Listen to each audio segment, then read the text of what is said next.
Mainan ini bukan hanya sekedar mainan, tapi bisa menjadi nyawa. Kita lagi butuh hero soalnya. Sekarang itu lagi benar-benar butuh hero. Banyak orang dewasa yang masih terikat kuat dengan mainan yang mereka cintai sejak kecil. Jutaan memori masa lalu seolah tidak pernah cukup untuk meredam hasrat untuk terus bermain. Awalnya dari kecil memang sudah suka mobil-mobilan ya. Om dibeliin hadiah lah sama orang tua. Nah, tapi karena keadaan sehingga hanya terbatas waktu itu masih SD. Ya, setelah itu berhenti. Dari TK sampai SD berhenti. Nah, setelah dewasa, punya uang sendiri, baru tuh mulai ngeliat yang, kalau dulu kan mobilnya kecil-kecil. Nah, sekarang ya, kepengennya ngeliat yang gede. Gitu loh, kepengen yang ngeliat yang gede. Awalnya dulu mungkin karena ketertarikan sama satu karakter superhero, which is adalah Superman. Ketertarikannya karena satu, dia bisa terbang. Anak kecil kan ngeliat, wah bisa terbang gitu. Terus makin kesini dari sisi ininya lah, sisi kebaikannya. Dia punya kekuatan untuk menghancurkan, dia punya kekuatan untuk mendominasi, tapi kekuatan itu malah digunakan untuk melindungi yang lemah. Gitu. Jadi itu yang menurut aku message-nya bagus, bahwa kalau kita punya itu kan yang sekarang kurang di ini kan keadaan sekarang kan. Fenomena ini dikenal sebagai kidulting, gabungan dari kata kid dan adulting. Secara sederhana, kidulting adalah perilaku orang dewasa yang tetap mempertahankan kegemaran atau hobi masa kecil sebagai bagian dari gaya hidup mereka. Istilah ini sendiri pertama kali muncul di majalah Times pada 11 Agustus 1985 dalam artikel bertajuk Coming Soon, TV's Boy Network. Lantas, bagaimana psikologi memandang fenomena yang kian menjamur ini? Nah, kenapa sampai seseorang tuh mengalami kidulting ya? Jadi bisa saja itu memang sebuah nostalgia gitu ya. Jadi dulu tuh kalau saya main dengan mainannya seperti ini tuh seneng banget gitu ya. Atau kayaknya dulu tuh ketika saya memainkan mainan seperti ini, hidup saya tuh lebih sederhana dibandingkan sekarang gitu ya. Misalnya seperti itu gitu ya. Nah, ada juga yang sebetulnya berfungsi sebagai coping stress atau bagaimana dia mengelola stresnya gitu ya. Jadi kalau kita main itu kan biasanya seperti jadi sarana relaksasi atau sarana pelarian sebentar gitu ya dari tekanan hidup kita gitu, dan itu kadang-kadang juga kemudian jadi alasan mengapa seseorang sampai membeli atau memainkan mainan-mainan anak-anak gitu ya. Juga kadang-kadang ini menariknya adalah beberapa orang tuh merasa bahwa mainan tuh kayak identitas diri dia gitu. Jadi misalnya ada tokoh-tokoh tertentu di masa lalunya yang kemudian sekarang muncul lagi dalam bentuk berbagai macam koleksi benda-benda gitu ya, itu betul-betul dia koleksi, itu tuh saya banget gitu misalnya ya, rasanya seperti itu. Fenomena kidulting ini pun belakangan kian marak. Data Toy Association tahun 2023 mengungkapkan 89% orang tua membeli mainan untuk diri mereka sendiri. Laporan Circana tahun 2026 menunjukkan konsumen berusia di atas 15 tahun kini menjadi kelompok dengan pertumbuhan tercepat di industri mainan, yakni hampir 20% dari total penjualan. Ya, tapi kalau temen yang nggak mengerti soal koleksi, ya mereka pasti akan bilang, lu gila ngabisin duit segitu banyak ya, buat mainan, buat apa? Ya, padahal kalau seperti Om pernah tadi cerita,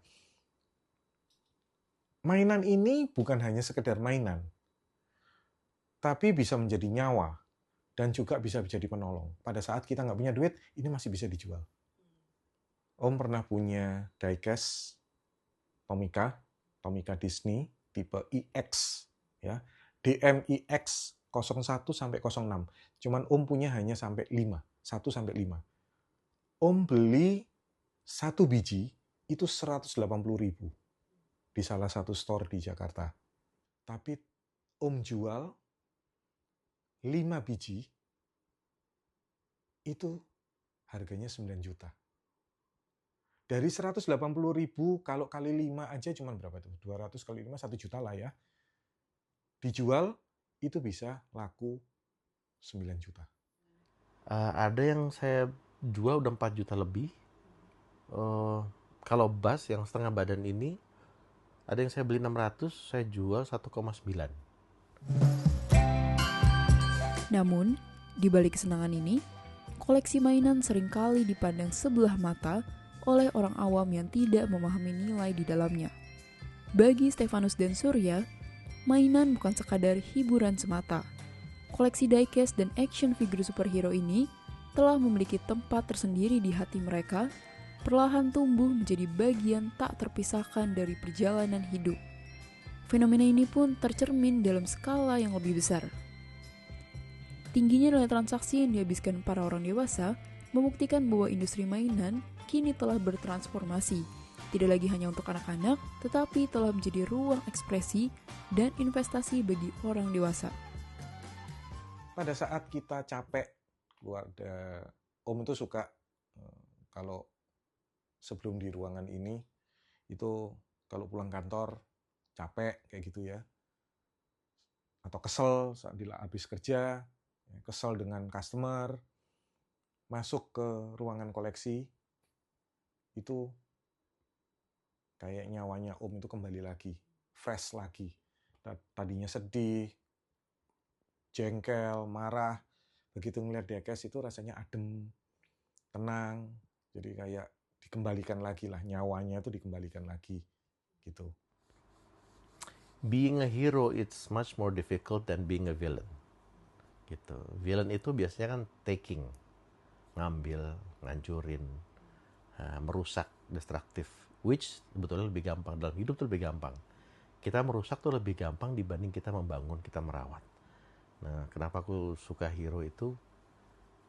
Kita lagi butuh hero soalnya. Sekarang itu lagi benar-benar butuh hero. Ya banyak sih, kalau gue jadi panjang ke politik ntar. Jadi intinya kenapa gue suka hero ya, I think in this world kita butuh lebih banyak hero dibanding villain. Meski tampak menyenangkan, dunia koleksi tetap memerlukan batasan yang jelas.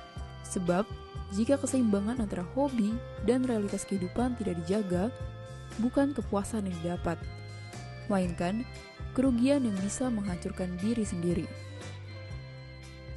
Gitu. Nah, jadi apa yang mesti dilakukan? Pada dasarnya kita mesti yang pertama, karena masalahnya tuh seringkali kemudian kenanya ke isu finansial, maka kita perlu mencermati sebetulnya bagaimana manajemen finansial kita. Seberapa banyak yang perlu kita alokasikan untuk kehidupan kita sehari-hari, seberapa banyak tanggung jawab kita, misalnya untuk membiayai rumah ya, atau membiayai anak-anak, atau membiayai orang tua gitu ya yang sudah lansia. Nah, itu akan perlu dicatat gitu, sehingga kita tahu berapa banyak sih yang masih bisa dialokasikan untuk kidalting ini. Kemudian yang juga sering jadi masalah itu kan adalah tentang penuhnya tanggung jawab kita gitu. Nah, jadi memang penting sekali untuk kita mengatur waktu gitu. Jadi misalnya kita tahu bahwa dari jam 8 sampai jam 5 itu adalah jam kantor. Jadi idealnya kan tidak tidak kemudian digunakan untuk kita main.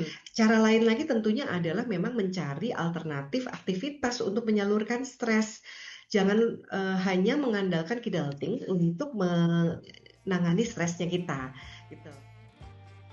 Usia boleh saja menua, namun hasrat Stefanus dan Surya untuk menjaga koleksi impian mereka tak pernah sedikit pun meredup.